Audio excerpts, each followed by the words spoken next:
Big banks in America are going strong. We are turning to Dan Deming at KKM Financial. Dan, JP Morgan, Citigroup, and Wells Fargo are all making money. Yeah, Angie, certainly the initial kickoff to the bank earnings is a very positive sign for that sector when you look at the earnings that are going to come out this week as well.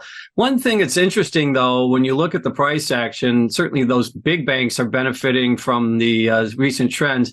But we did see some selling pressure in the regional banks on the heels of some of those bank earnings on Friday. So that's something that I'm going to keep a close eye on this week, because there is a little bit of a divergence now between those large multinational banks and some of the regional bank pricing after the release of the initial earnings. JP Morgan specifically is making a big profit on the bank's bond trading. How are the smart players in the market making money on bonds? Yeah, Angie, when you look at the fixed income space, you are seeing signs of some shifting in the trends, particularly when you look at some of the areas that really struggled last year, high yield being one of them. HYG is an ETF that gives you exposure to the high yield space. JNK is another one. You're starting to see signs of some stabilization and actually some upward momentum there.